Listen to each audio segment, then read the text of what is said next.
Olá, maçons, não maçons, simpatizantes e todos aqueles que gostam do tema maçonaria. Aqui é Rosaldo Bonet, sou editor do site Esquadro Compasso e deste canal.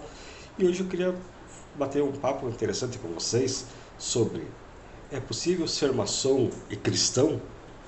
Sim, essa é uma conversa que nós temos que ter, e é bem importante e relevante a gente abordar esse tema.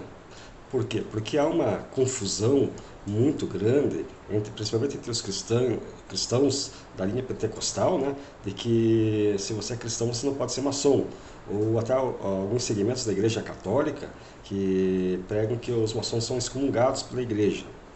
Bom, nessa conversa eu vou passar um pouco do meu ponto de vista religioso, do que eu penso ser. Não quer dizer que todo mundo vai pensar da mesma forma, mas eu quero dar uma luz para vocês, justamente para vocês imaginarem que não há conflito de interesses nenhum. Tá? Por que não há conflito de interesses nenhum? Porque primeiro que a maçonaria não é uma religião e não é uma seita. Ela é uma entidade filosófica, filantrópica, educacional e progressista. Ora, se ela é uma entidade filantrópica, filosófica, educacional e progressista, na realidade ela complementa as outras religiões, ela complementa o conhecimento do cristão, ela complementa o conhecimento do judeu, do muçulmano, do budista, de quem quer que seja. Então ela não vai conflitar com os dogmas religiosos. Bom, muitos já sabem que na abertura de muitas lojas maçônicas, principalmente nos ritos mais antigos e aceitos, a leitura a abertura do livro da lei. Então o livro da lei pode ser a Bíblia Católica, a Torá, o Alcorão e qualquer livro religioso da fé que aqueles irmãos professem. Então isso mostra que a maçonaria não está para entrar em conflito com a Igreja Católica, não está para entrar em conflito com os pentecostais, com os muçulmanos, ela está na realidade, para somar em termos de conhecimento, em termos de filosofia, em termos de entendimento espiritual. Bom, com isso, nós presumimos o quê? Ora, então não há problema nenhum você ser cristão e você ser maçom. Claro que não. É até um dever você professar alguma religião, alguma crença em Deus. Mas daí vem a grande questão, o grande pulo do gato é que muitas religiões, né, usam para classificar a maçonaria como um seita. Ah, mas vocês acreditam no Gadu. Ora, acreditamos no Gadu, que é o grande arquiteto do universo, que é o criador de todas as coisas.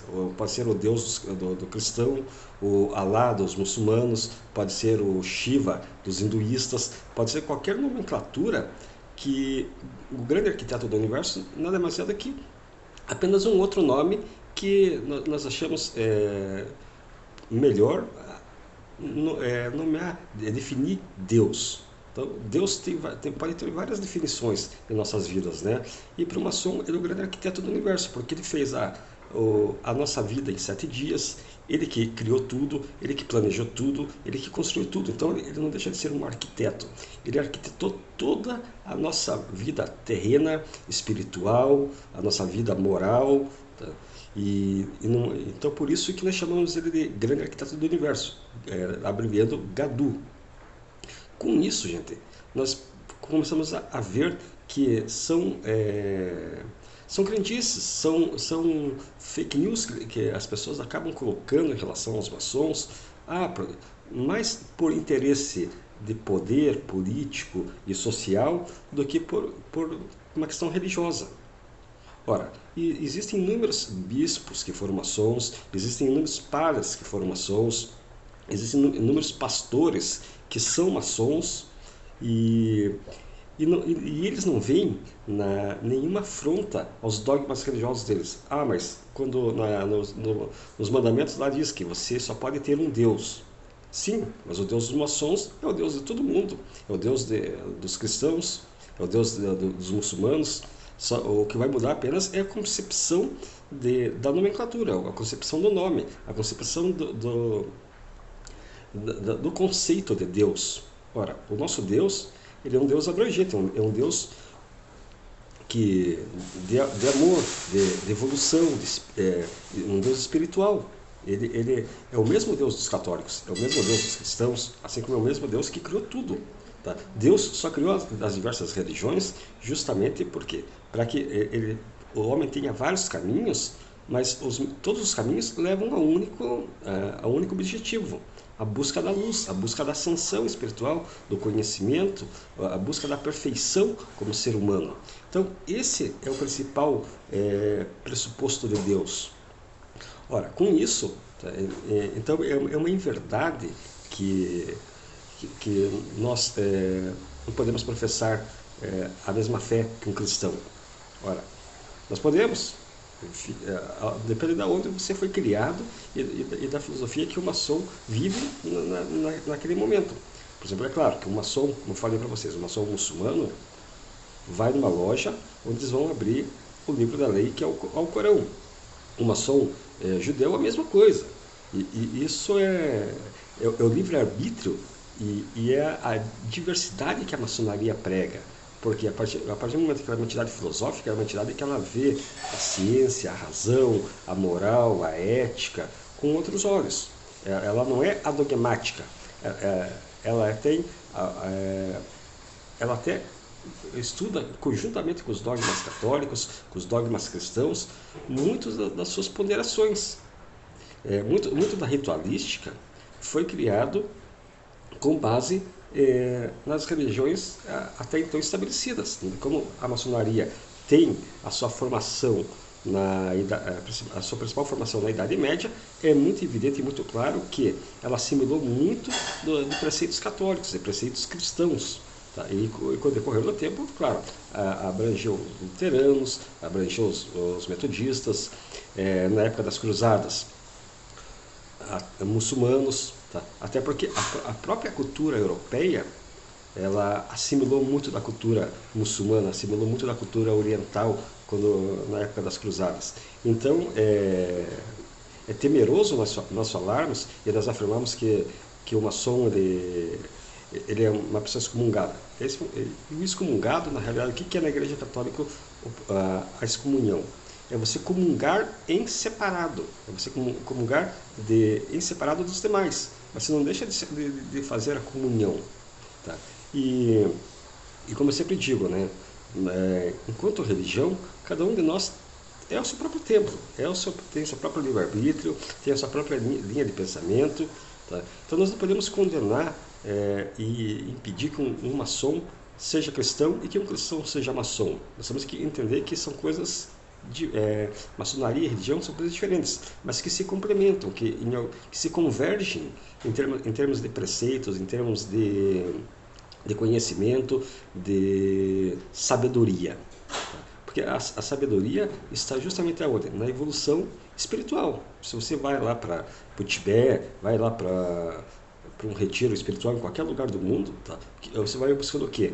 Um autoconhecimento, uma elevação do teu espírito em relação à tua carne. E é isso que o Deus, de uma maneira direta ou indireta, quer que nós façamos, que quando a gente morra, ou a gente se una ao espírito superior, aí se una à luz, e não às trevas. As trevas do quê? As trevas dos vícios, as trevas da luxúria, da riqueza. Tudo isso acaba corrompendo, para mais ou para menos, a alma humana. Então esse que é o grande legado. E o próprio Jesus Cristo, quando veio para a Terra, o que ele pregava? O amor, porque é através do amor que a gente acaba fomentando uma evolução. É através do amor e não do ódio que a gente constrói pontes e quebra muros conflitantes, né? Então, com isso, gente, fica bem claro que o intuito da maçonaria não é lutar contra as religiões, é somar com elas, é concretizar uma evolução humana, é concretizar um entendimento filosófico um pouco mais além do que dizer assim, não roubes, não não fale o nome de Deus em vão. Mas tudo isso há uma motivação espiritual, há um entendimento que a gente precisa olhar nas entrelinhas. A gente precisa olhar aquele contexto da época que foi escrito, da época que foi criado as religiões, né? Então, quando o Moisés saiu no deserto lá por 40 anos, tá? Imagine, você sai com aquela turba. Claro, vai chegar um momento que você com fome, você com sede, tua mulher perece no caminho. O que você vai fazer? Vai começar a olhar para as outras mulheres, vai começar a querer roubar os bens dos outros. Por quê? Porque é a questão de sobrevivência do ser humano. Tá? Uma vez que você está lá com fome, com maltrapilho, e isso aconteceu com os cruzados, aconteceu com vários povos que perdem a dignidade. Tá? Quando não há uma regra, quando não há uma fé que possa unir. E por que os judeus são unidos? Porque por mais que eles passaram pelo Holocausto, por várias perseguições, eles sempre tiveram muito na fé espiritual deles a questão da união do povo judeu. E a mesma coisa com as outras religiões. As religiões, eles são agregadores de pessoas e não podem ser conflitantes. Elas não podem gerar conflitos entre pessoas. Elas têm que agregar um determinado grupo, uma determinada linha de pensamento. Para quê? Para que essas pessoas consigam, em conjunto, criar uma egrégora própria e evoluir espiritualmente. Mas não é assim que os muçulmanos agem, não é assim que tal seita age. Evidentemente que, como eu já falei em outros vídeos, a gente não pode confundir todos os muçulmanos, não pode confundir todos os cristãos, não pode confundir todos os judeus. Há aqueles que são os mais radicais, que leem, interpretam os seus livros da lei ao pé da letra, sem uma visão de época, sem uma visão filosófica do que foi colocado naquele momento histórico que foram criados esses livros. Então, esses aspectos nós temos que separar muito bem, separar o que é história, o que são fatos, o que é evolução, porque os livros da lei, na realidade, nada mais são do que guias para que nós, guias de comportamento, guias éticos, para que nós para nós podermos traçar o caminho da perfeição, né? E a maçonaria se usa desses diversos caminhos, tá, como uma entidade filosófica. Para quê? Para que através desses diversos caminhos a gente chegue aonde?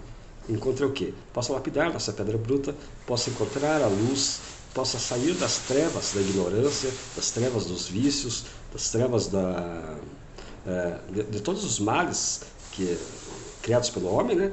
Para buscar a plenitude do espírito.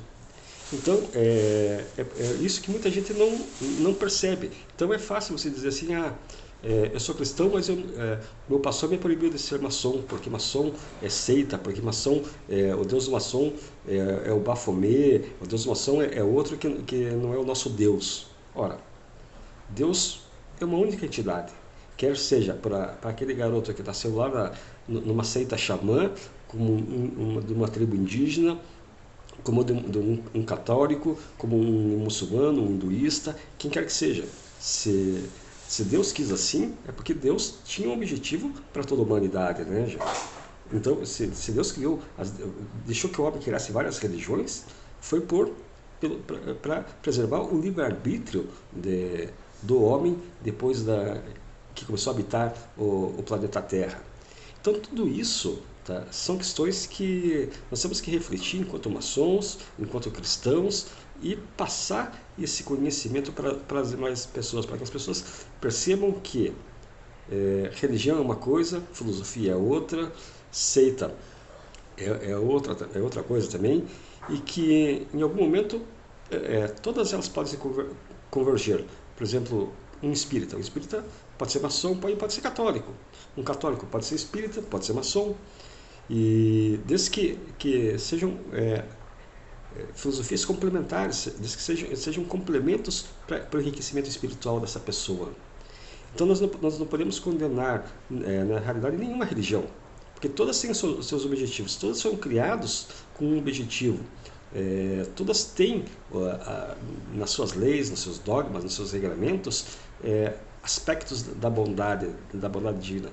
E todas, metaforicamente, sempre vão trabalhar com a dualidade do bem e do mal, do certo e do errado. Então, essa dualidade, na realidade, aonde está? Está dentro do nosso próprio templo interno. Tá? E o nosso templo interno tem que fazer o quê? Complementar e fazer com que o lado bom sempre se sobressaia em relação ao lado mal. O lado da luz sempre se sobressai do lado das trevas, porque não há luz se não há treva, não há bondade se não há maldade. Então, quando o grande arquiteto do universo criou tudo isso, ele criou para quê? Para que o homem perceba que o caminho, muitas vezes cheio de pedras, cheio de dificuldades, é o melhor caminho para quê? Para você construir a tua espiritualidade, construir a tua sabedoria, o teu conhecimento, o teu progresso como ser humano, como espírito elevado. Se você não está elevado, você não está apto a entender a sabedoria do mundo. E quando Jesus foi jejuar no deserto por 40 dias, a mesma coisa.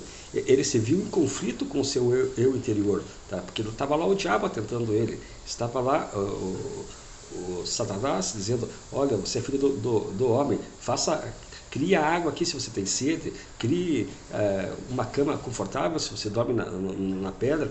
Então ele atentou, assim como as tentações internas para nós, né, gente? Então a gente tem que perceber que não há empecilho nenhum. Um cristão, sem problema nenhum, pode ser maçom, um maçom deve ser cristão, deve ser muçulmano, deve ser judeu, deve ser o que ele achar que deva ser. Tá? E isso é o que deixa a maçonaria, o que enriquece mais a maçonaria, é essa diversidade de pensamento, essa diversidade de linhas de progresso espiritual. Deu para entender, gente? Se gostaram desse vídeo, deixem o seu like, deixem o seu gostei, comentem, deem a sua opinião, é muito importante para nós sabermos a opinião. Peçam assuntos que a gente possa conversar, que a gente possa trazer para vocês, e não esqueçam, tá? Religião é uma coisa, filosofia é outra, todas têm que trabalhar o quê? O nosso enriquecimento espiritual. Um tríplice fraternal abraço, saúde e força união, do seu amigo, do seu mestre maçom, Rosaldo Bonet.